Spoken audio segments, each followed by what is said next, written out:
Welcome to the Crafty Cooking Show with She Does Craft. Hello everybody and welcome to the Crafty Cooking Show with me, your host, She Does Craft. I am very excited today because I'm going to be showing you how to make 5 of my favorite vegetarian recipes. And we are going to be starting with 2 savory dishes followed by 3 of my favorite sweet treats. So let's get started. So first up is going to be a very hearty beetroot soup. And for that, you are going to need 6 beets and 1 bowl. If you are out of beets, all you need to do is take a trip down to Schroot's Beet Farm and grab yourself some nice, tasty, healthy beets. So simply place your 6 beets in the top 2 rows of the crafting table and then get your bowl and voila, you have got yourself some very tasty beetroot soup. Let's give that a try. Wow, that was amazing! I feel better already. Up next is going to be another of my favorite savory recipes, and that is a mushroom stew. So what you're going to need for the mushroom stew is 1 brown mushroom, 1 red mushroom, and again, a bowl. So when it comes to mushrooms, I actually recommend that you grow your own, and all you need to do for that, if you want it outside and above ground, is to plant an oak tree, and then simply bone meal it until you have your tree, and then take away the lowest log and just plant your red mushroom. Then just start clearing the entire tree until it's totally gone, leaves and wood. So now that you've cleared your tree, you can just apply bone meal to your red mushroom and it will grow just like that. Now what I like to do is to carve out just 2 and then take away the stem very carefully because mushroom does break very easily. So then just put your grass back in, fill in any other surrounding landscape, and now you've got a dark little room where you can grow mushrooms, and all you need to do is put a door on the front. So you'll notice that I have made a spruce door and applied that to my little mushroom house. Now if I go inside, it does look just a little bit bright. So what I'm going to do is actually just line the ceiling with some spruce planks just because we need it extremely dark to grow our mushrooms. So gather up all of your mushrooms, and we have tons of red ones now, so just start putting them down. You can place them around here, any kind of pattern that you like, and then wait and come back to see if they've started to spread. Okay, so go ahead and put in your mushrooms, and then throw in your bowl, and you've got mushroom stew.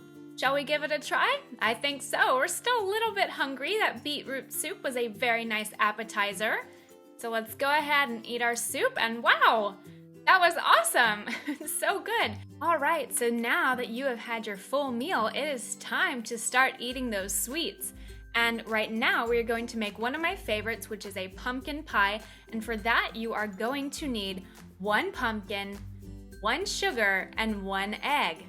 For all your milk and egg needs, I recommend going to your nearest local farm owned by an experienced farmer for the best quality ingredients. So you can get your milk there, you can get your eggs there, and of course, if you ever do need wool, you can stop off and get yourself some wool to make all of the clothes and bedding that you would ever dream of.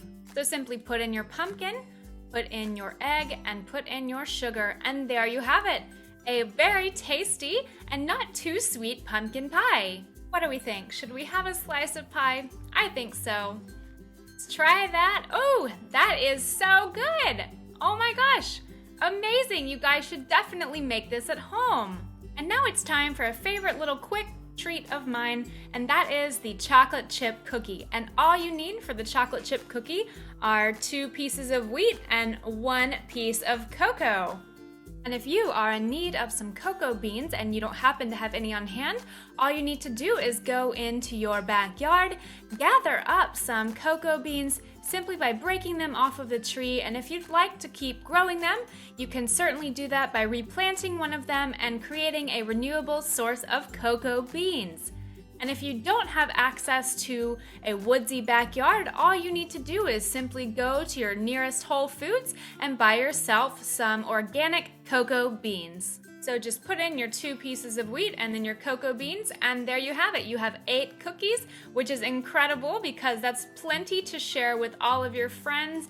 You can go on a boat trip, you could go to the beach or the pool and take your friends some cookies, eat them up, and be the life of the party. And now for the ultimate dessert, whether you are hosting a lavish banquet or simply just a lovely night at home with your family, the cake is the best thing you could possibly make. Now, I like to make a plain vanilla cake, and for that, you are going to need 3 buckets of milk, 2 sugar, 1 egg, and 3 wheat, and you will have yourself one of the best treats that you can possibly make.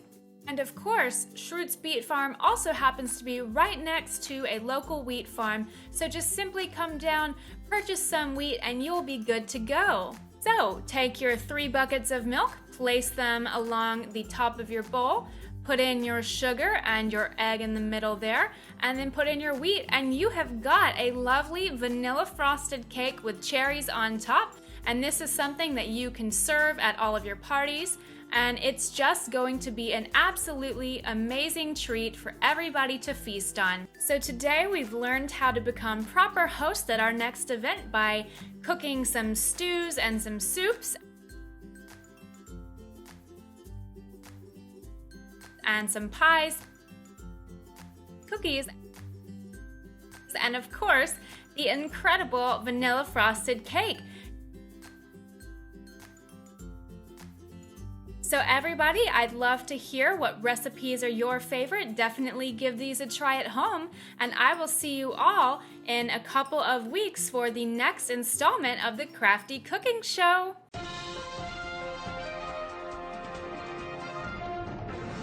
Breaking news about a missing person on the She Does Craft Island.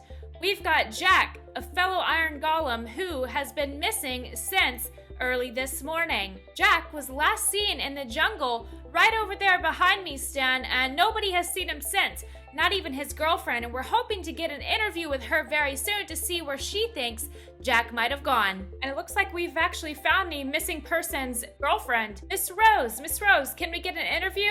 I'm here with Rose, Jack's girlfriend. Rose, when was the last time you saw Jack? I saw him really late last night, and then I didn't see him this morning, and I got really worried because he's always home for breakfast in the morning, and I'm just gonna go look over here just in case I see him. Miss Rose, what do you think Jack might be doing? I don't know. Sometimes he goes to swim at the lake, and I don't know. He might be off on a boating adventure or something.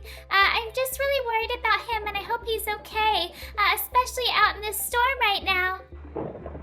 Well, Miss Rose, you've got quite a lot to worry about, so we're gonna get back to covering the search, and hopefully we'll have an update for you soon. Helicopters are searching the area, Stan, and trying to find Jack, the missing Iron Golem from the crafting island.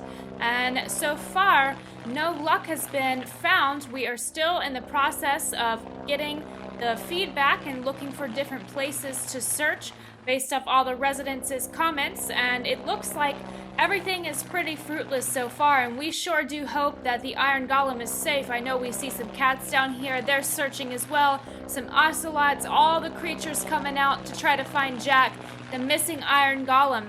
Oh, and it looks like we have actually found Jack swimming and drowned to the bottom of the ocean. Now, luckily, these guys have quite the lung capacity, so we will see if we can bring this guy back up and to safety. So, Stan, I've just got word that the missing person has actually now been found and is in safety. So, here we go. Let's get an interview. Jack! Hi. Jack, what can you tell us about being missing for so long? Well, I was just going to go fishing, and I actually slipped on the rocks. Those rocks? Yes, those rocks. And I fell in, and I just couldn't really get back out, and I just kind of stayed down there and hoped somebody would find me. Oh my gosh, Jack, that sounds so terrifying. I know so many people were very worried about you. We're so glad that you're safe now. Yeah, me too. I just, hope I can get out of quarantine soon and head back home and spend my time with Rose. Well, Jack, yes, they're keeping you in quarantine for a while because who knows what kind of diseases you picked up down in the ocean there, but hopefully you'll get back with Rose soon and you won't go fishing anytime soon.